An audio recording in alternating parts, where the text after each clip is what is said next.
Mr. Johnson, could you come in? I heard the CEO's voice as I clicked the door open and entered his office.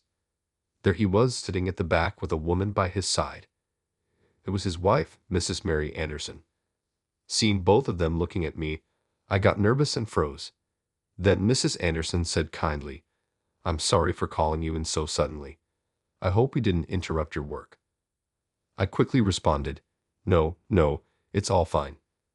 I had only spoken to the CEO, Mr. Anderson, when I first greeted him upon joining the company. As for Mrs. Anderson, I had seen her around but never spoken to her before. I wondered what both of them wanted to talk about with me. I was a bit nervous, thinking it might be something bad, but then quickly reassured myself with my usual cheerfulness, saying, "It's okay, it's okay." Anyway, Mrs. Anderson continued, while Mr. Anderson remained silent, which made it even more intimidating. "Mr. Johnson, what is your father's name?" Mrs. Anderson asked. My father's name? I was surprised. It's quite rare to be asked about your father's name at work, especially being called to the CEO's office for it. Is there something with my father? I blurted out, somewhat panicked. Then Mr. Anderson, who had been silent, started laughing. "Mary, you're not asking it right. Look how surprised Mr. Johnson is." Embarrassed, Mrs. Anderson looked down a bit and said, "I'm sorry. No, it's not like that. Your first name is Mike, right?" "Yes, my first name is Mike and my father's name is George," I answered her question. Then Mrs. Anderson exclaimed, "Oh, I knew it." And then a shocking truth was about to be revealed. My name is Mike Johnson, a 29-year-old who loves living freely. To be precise, I loved freedom in the past, but now my thoughts have completely changed. The turning point for me was, without a doubt, marriage. Before getting married, I hated being tied down. After graduating from high school, I didn't go to college. Instead, I saved up money through part-time jobs and went abroad. Traveling as a backpacker through various countries was truly enjoyable and meaningful. It helped me break free from the social mindset that I felt constrained by. However, I had a fateful encounter in one country. It happened when I was touring Thailand alone.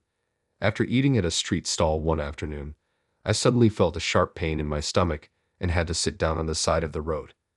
Thinking it would subside after a short rest, I underestimated the pain, which only grew worse. "I need to see a doctor before nightfall. This is serious," I thought, sweating from the pain. I considered calling for medical help, but I didn't even have the energy to look up a hospital.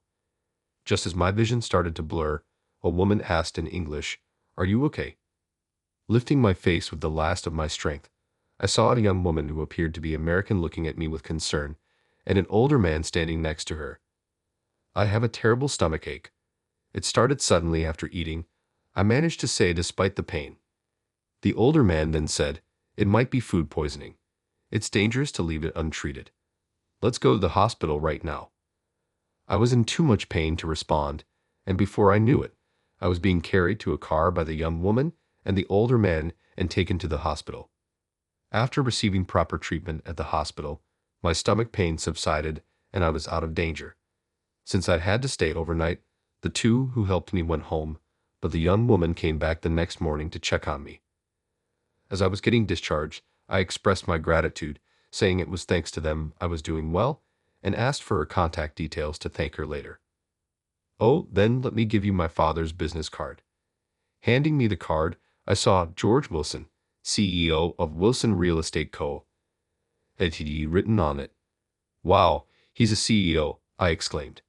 As a young man with only part-time job experience, seeing the word CEO made me feel like I was looking up to the heavens. Yes, my father had business in Thailand for a few days, and I came along for sightseeing, she explained. Her name was Sophia Wilson. The two who had helped me were father and daughter. Sophia was a college student a year younger than me. She said she wanted to travel to various countries while she was still a student. Having a similar desire to see the world while I was young, Sophia and I had a great conversation. I learned that Sophia and her father, Mr. Wilson, would be returning to their country in a few days. Although I had planned to continue backpacking, the severe stomach pain had given me a glimpse of the afterlife, so I decided to return to the States soon. After being discharged, knowing Mr. Wilson was interested in fine liquors from Sophia, I consulted my father, who was knowledgeable about alcohol, and ordered some specialty liquor as a thank you for their help in Thailand. I sent Mr. Wilson the liquor and Sophia a gift card by courier. Soon, Sophia contacted me to say thank you and suggested we go shopping together as she didn't know what to buy with the gift card. So we went on a shopping date. Shopping together, Sophia said buying something together makes it more memorable than doing it alone. I was happy and enjoyed the time with her. As Sophia and I saw more of each other, we grew closer and eventually, she became my girlfriend. Not only did Mr. Wilson appreciate the liquor gift, but he also took a liking to me, and with parental approval, Sophia and I began dating and later got married. Now, even though I still believe in a free and unbound lifestyle, I've come to realize that finding stability for a life with the one you love is also a form of happiness. That's why I decided to work for a general company. There, I faced the harsh realities of society.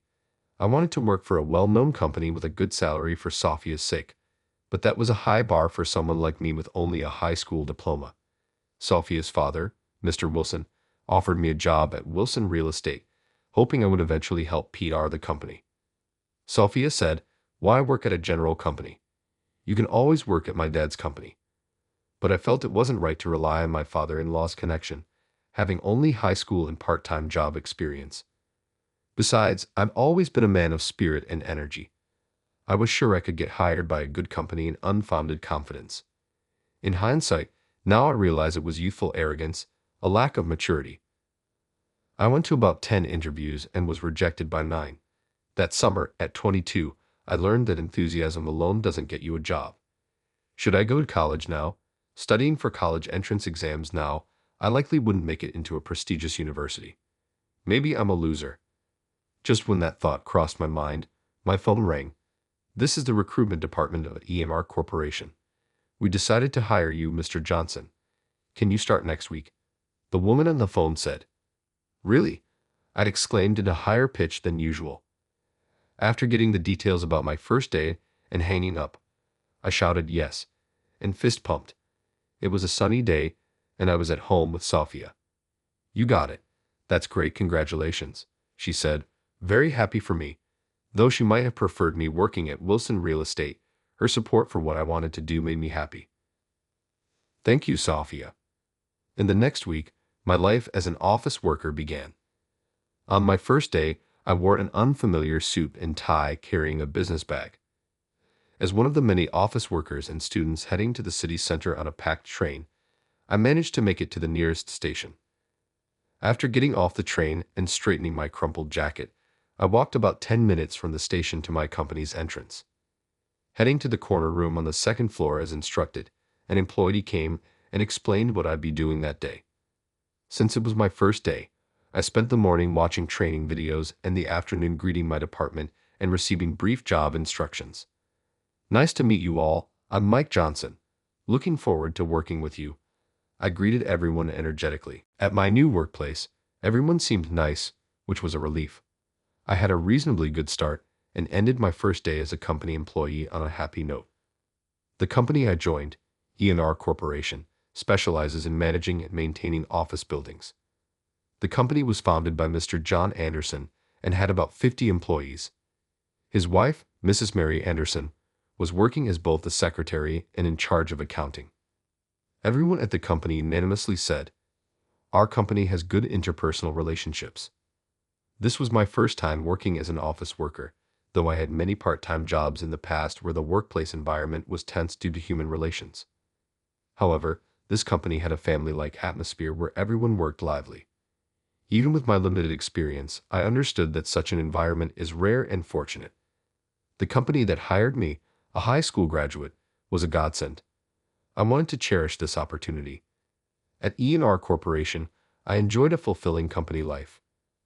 I accompanied seniors on business deals to learn about sales talk and even tried my hand at developing new business contacts. Every day was fresh and exciting.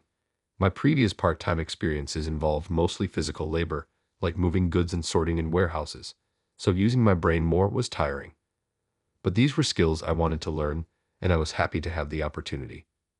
About 3 months after joining, one day after finishing work and returning home, I stretched my arms towards the ceiling and told my wife, Sophia, "I'm tired, but it was a fulfilling day. Sophia then asked me, tired, huh? Do you enjoy your work? I replied, yeah, there's still a lot I'm not used to, but it's all a learning process, and I find it rewarding. Right, that's good, Sophia replied, but her expression seemed somewhat lacking in energy. What's wrong, Sophia? I asked. Then, with slight hesitation, Sophia said, well, it's just, she seemed to have something on her mind but was holding back, so I encouraged her. I want you to tell me whatever you're thinking. Actually, it seems like my brother has no intention of coming back. Dad is really getting angry about it, Sophia said. Sophia has an older brother who's 4 years her senior. He was supposedly going to take over their father's company, Wilson Real Estate, but that seemed like a vague plan. Mr. Wilson, her father, believed that his son would take over, but her brother Steve seemed uncertain and had not returned since going abroad for study. Originally, after graduating from college, he helped at his father's company. But during his second year of work, he said he was going for a short-term language study in Germany. The plan was for half a year, but he didn't come back even after 1 year, then 2. Communication was barely maintained through email with slow replies, causing worry for the family. Just yesterday, Sophia continued, Dad told my brother, enough is enough. Come back to the U.S. What about the company succession? But my brother replied, I'm not coming back yet, and that really angered Dad. I could picture Mr. Wilson's angry, grief-stricken face in my mind. Normally, he's a gentle person, but I could sympathize with his frustration. If his only son, who he wanted to take over the company, was being evasive, at the same time, I could empathize with his son's desire to live overseas rather than spending his life working at an American company. Isn't it natural to want to live a life without regrets? As I listened to Sophia's story, sipping on a cold beer from the fridge, her next words took me by surprise, and I almost spat out my drink. So Dad is saying he wants you, Mike, to be his successor, she said. I blurted out in shock, what? I was just a high school graduate who had been wandering abroad as a backpacker. Sophia's brother was a capable elite, a graduate from a prestigious university. He was a far more suitable candidate than me. I was just fortunate to marry Sophia. I wasn't competent enough to take over her father's significant company. It was beyond being flattered. No, that's not happening, I told Sophia. Then Sophia said, that's a terrible way to put it. Do you dislike my father's company that much? Forget it. She looked sad and then locked herself in her room. That's not what I meant at all. It was our first fight. I rushed to her room to explain and clear up the misunderstanding. I didn't dislike Mr. Wilson's company, nor was I disinterested. In fact, being offered the chance to lead such a prestigious company was an opportunity and a blessing. But the feeling that I'm not up for it was strong, and just because Mr. Wilson was upset with his son, it didn't feel right to me to step in. After explaining this to Sophia, she understood, and we made up. 1.5 years had passed since I joined D&R Corporation. I had become quite accustomed to the job, securing new contracts and closing major deals. A senior who trained me as a new employee said, Mr. Wilson himself praised your remarkable growth, which made me really happy. I seemed to be well suited for this job, and my daily efforts were paying off. One day, I had an external meeting in the morning and in the afternoon. After returning to the office, I was checking my emails when my manager came and said, Mr. Wilson is calling you. Please come to his office. To the CEO's office. I was surprised since I had never been called to Mr. Anderson's office since joining the company. I had heard of department heads being summoned, but it was almost unheard of for an employee like me, only 1.5 years into the company, to be called by the CEO. Logging out of my computer, I nervously headed to Mr. Anderson's office and timidly entered, saying, This is Johnson. May I come in? Ah, Johnson, come in, I heard Mr. Anderson's voice. As I opened the door and entered, I saw Mr. Anderson sitting at the back with a woman beside him. It was his wife, Mrs. Mary Anderson. Both of them looked at me, making me freeze up in nervousness. Then Mrs. Anderson said kindly, Sorry for calling you in so suddenly. Did we interrupt your work? I hastily replied, No, it's all fine. I had only spoken to Mr. Anderson during my initial greeting upon joining the company, and this was my first time speaking with Mrs. Anderson, Though I had seen her around, I wondered what they could possibly want to discuss with me. Nervous they might say something bad, I quickly reassured myself with my usual positivity. It's okay, it's okay. About the matter, Mrs. Anderson continued. Mr. Anderson remained silent, making me even more nervous. Johnson, what's your father's name? She asked me. My father's name? I was taken aback. It's not common to be asked about your father's name at the workplace, especially not in the CEO's office. Is there something about my father? I asked hastily. Mr. Anderson, who had been quiet, began to laugh. Mary, you're not asking it right. Look how surprised Johnson is. Embarrassed, Mrs. Anderson slightly looked down and said, Sorry, I didn't mean it like that. Your first name is Mike, right? Yes, my first name is Mike, and my father's name is George, I answered. Then Mrs. Anderson exclaimed, Oh, I knew it.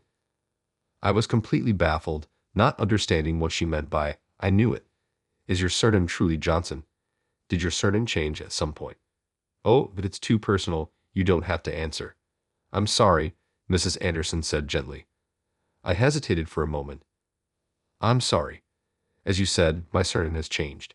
When I joined the company, it wasn't specifically asked, so I didn't mention having gotten married and taken my wife's last name. Until marriage, my last name was Baker. I responded honestly.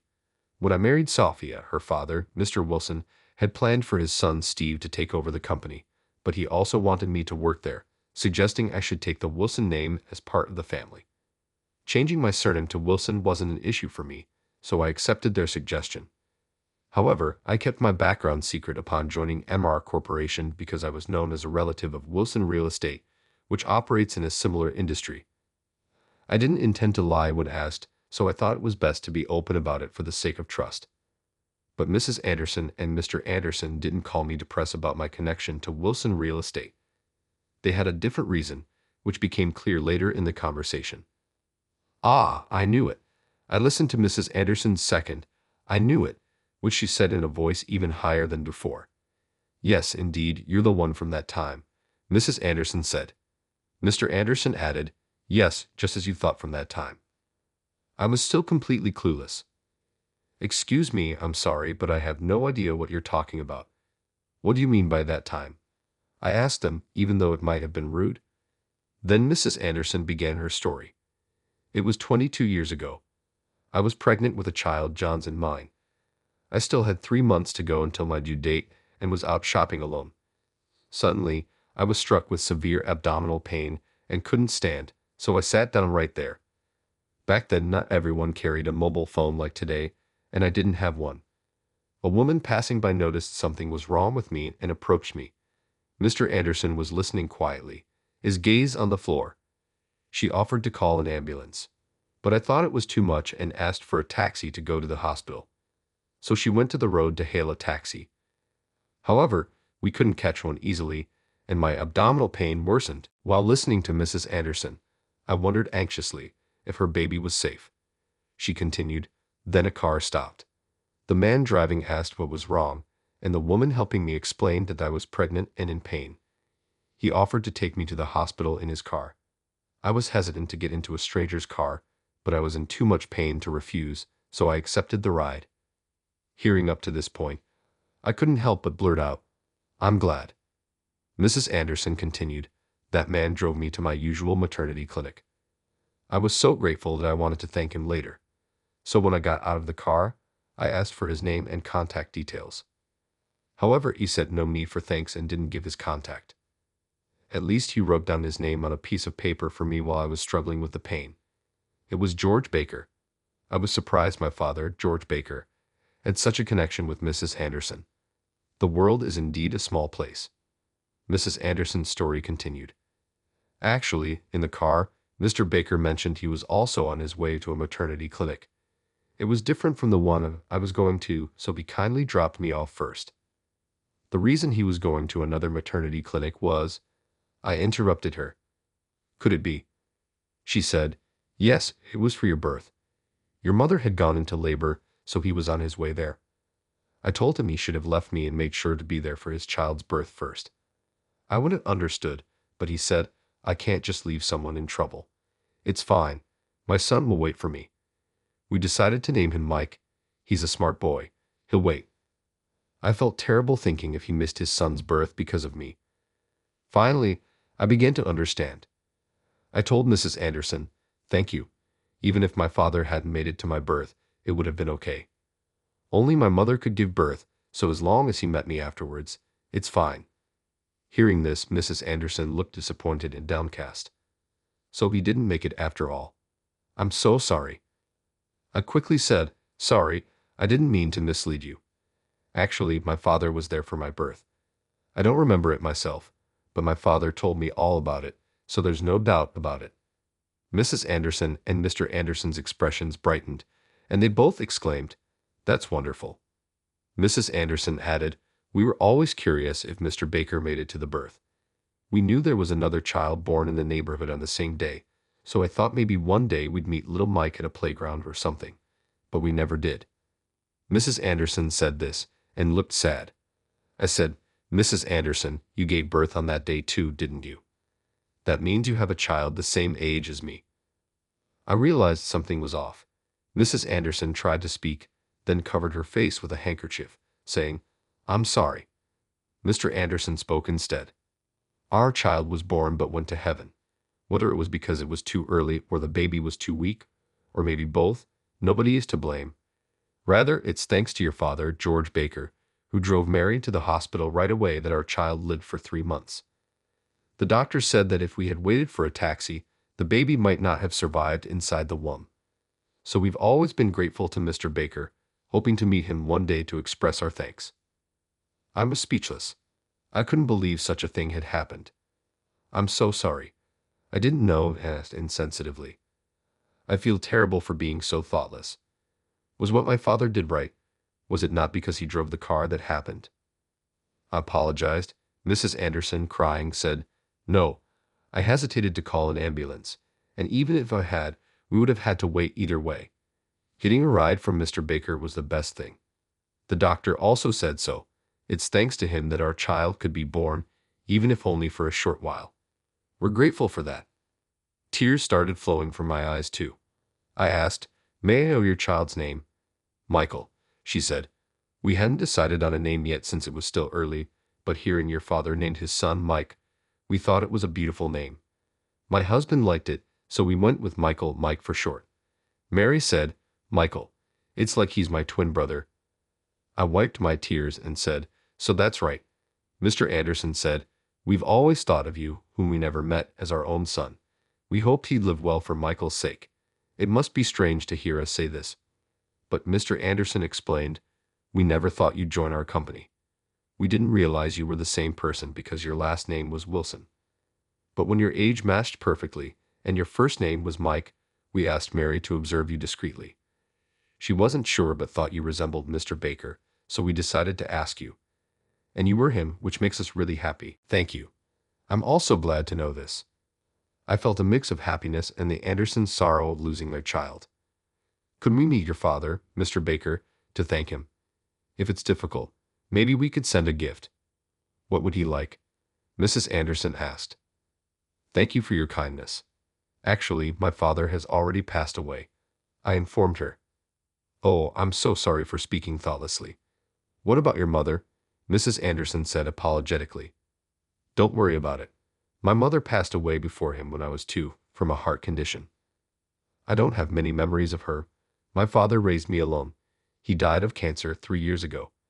I told them. "Oh, I had no idea," Mrs. Anderson said, tears streaming down her face. She reached out to hug me but suddenly pulled back, exclaiming, "No, I'm sorry. I've always thought of you, Mike, whom I knew only by name, with a mother's affection. I impulsively wanted to embrace you like a son when I heard about your misfortune. How embarrassing. I'm really sorry."